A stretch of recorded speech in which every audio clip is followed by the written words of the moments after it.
Welcome to a special edition of the Bioethics Channel, a series examining the implications of the Supreme Court ruling on the Affordable Care Act in late June 2012. Joining us now is the Executive Vice President of the American Academy of Family Physicians, Dr. Douglas Henley. Dr. Henley, it's been almost 2 months now since the court ruling. Do we know anything more now about how the Affordable Care Act will influence family physicians and the care of their patients?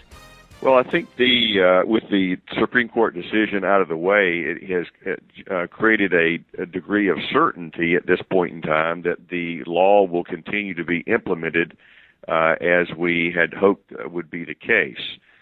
The Affordable Care Act, the health reform law, whichever term you wish to use, we believe is good for the American people because it importantly expands health care coverage to at least another 30 to 40 million people, which has been a policy of the Academy for many years.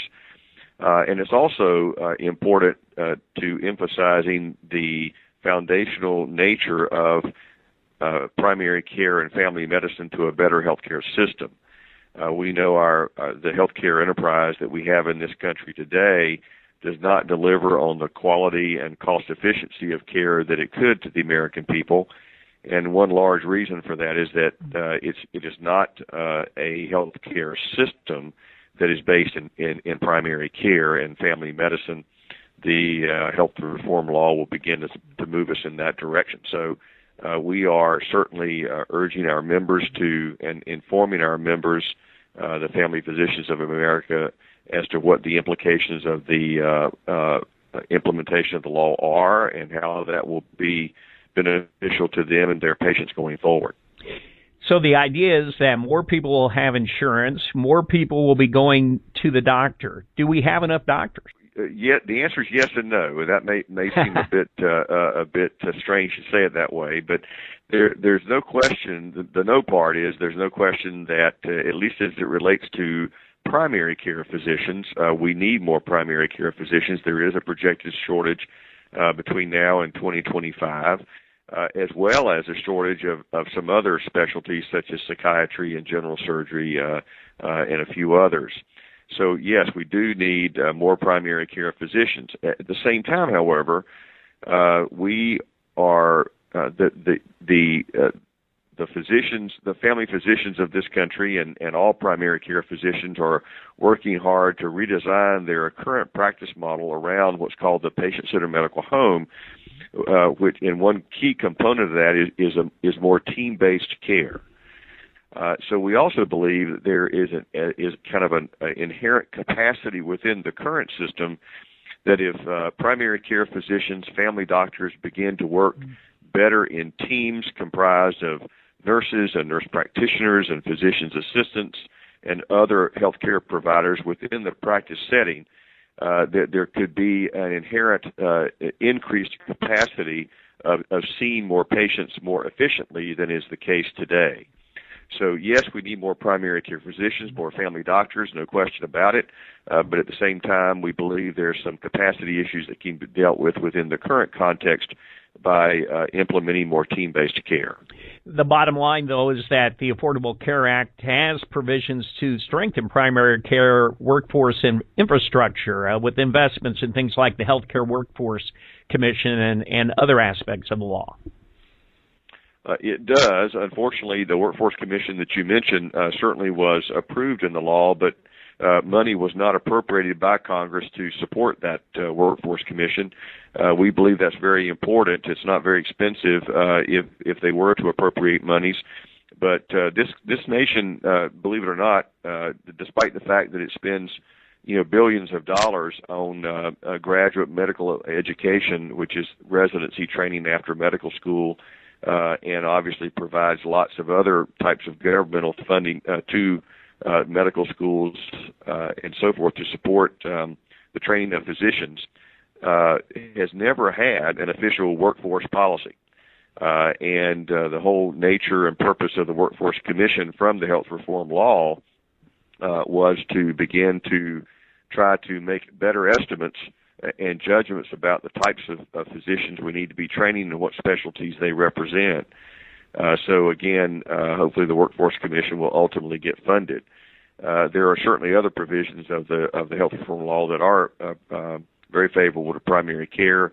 There's several areas of focus on the patient-centered medical home that I mentioned earlier in terms of different payment models that would better incentivize that type of improved primary care, particularly that which is team-based and so forth, as well as the primary care incentive program, and soon, starting next year, the payment equality between Medicaid and Medicare, which would be significant increased reimbursement for primary care in many states, because as most people know, Medicaid reimbursement at the primary care level is quite low, even compared to Medicare in the current context. So there are many these and many other aspects of the health reform legislation are favorable to primary care, but many of them are short-lived in terms of just existing through 2015 or just for a couple of years here and there. So we're certainly going to continue to and want to work with Congress to extend those payment policies that are favorable treatment to primary care for a much longer period of time. It seems health care reform law is already affecting how and where family physicians may practice. I'm seeing reports on how hospitals are buying more physician practices to control referral sources and things like that. Talk about that, where it seems like it's already starting to have an impact on the marketplace, especially on where family physicians may practice.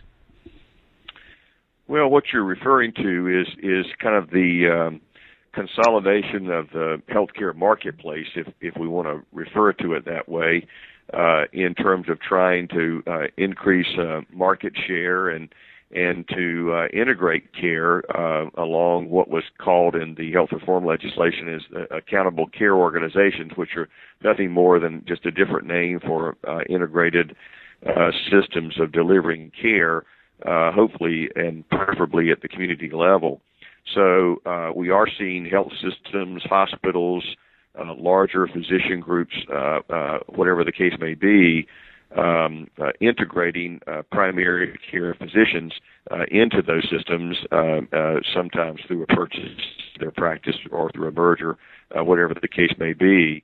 It's not just hospitals, but other larger healthcare systems, and again, in several cases, larger physician groups that are aggregating together and integrating together as well.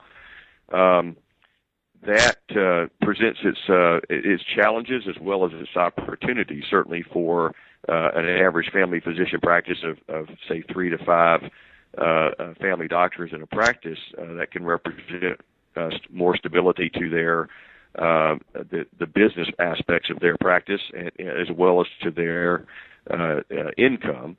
But at the same time, it certainly has the potential to remove some degree of autonomy and decision making at the local level. So our members, the family physicians, will just have to decide, what is best for them in a given community or in a given circumstance. What we don't want to have happen is that accountable care organizations or integrated health systems, we don't want them to turn out to be the old wine in a new bottle. We tried a lot of system integration back in the late 80s and early 90s during the managed care days, and that just became more about managing cost and ultimately monopoly, and those fell apart.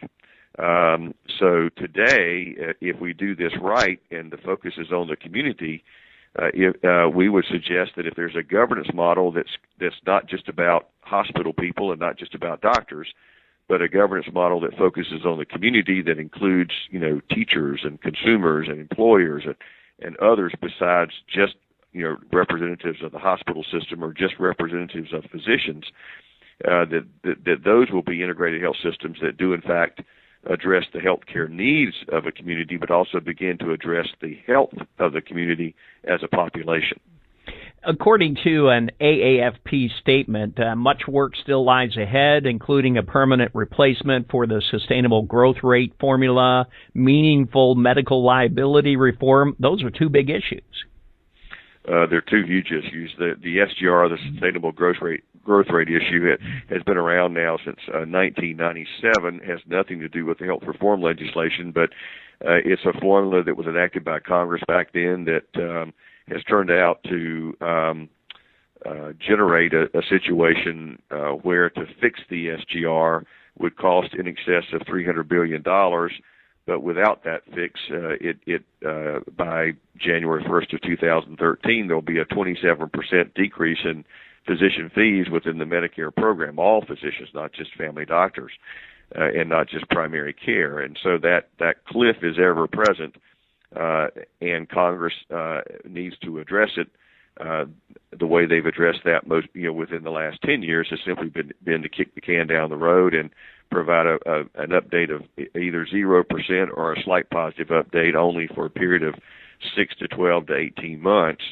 That's just not a sustainable methodology of being reimbursed for small businesses, which most physician practices are for any length of time. So it really represents a significant problem for Medicare beneficiaries, because if those cuts were to occur, many physicians would have to make the difficult choice: do they continue to see their current Medicare patients, much less do they accept new Medicare patients into their practices? And 27% cut in your reimbursement could be extremely substantial. What's the best case scenario for family practice physicians and their patients, considering all of the unknowns about the Affordable Care Act with an election coming up? Well, we believe that there is an abundance of data that shows at the primary care level, particularly in the context of the patient-centered medical home, this redesigned model of primary care that I've spoken about earlier in this conversation, that within the current amount of total dollars that we're spending on healthcare in this country, some $2.7 trillion in both the private and public sector, that there is enough unnecessary care in the system whereby you can pay primary care physicians, family doctors differently and better within the context of the patient-centered medical home, so that primary care will survive and thrive in terms of providing a better foundation to a healthcare system that delivers on improved quality and better cost efficiency of care. But the total cost of care per individual does not have to go up.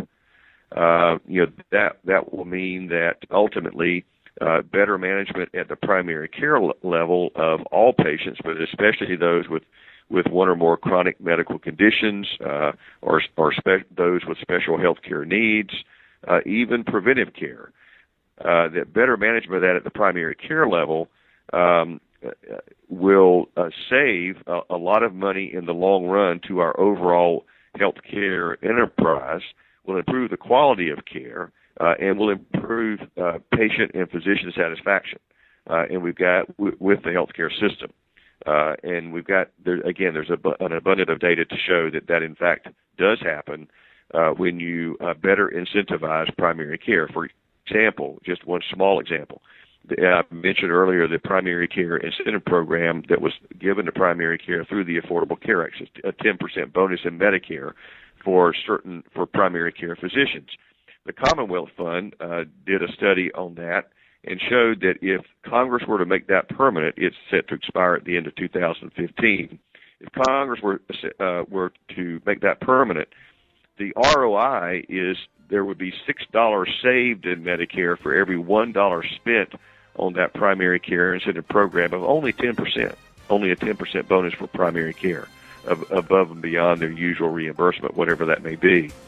So that's just one example of the cost efficiency of primary care, but yet at the same time improve quality. Dr. Douglas Henley is the Executive Vice President of the American Academy of Family Physicians. Thanks for your time, Dr. Henley, and good luck. Thank you very much. I'm Lorell LaBoube. Thanks for listening to the Bioethics Channel.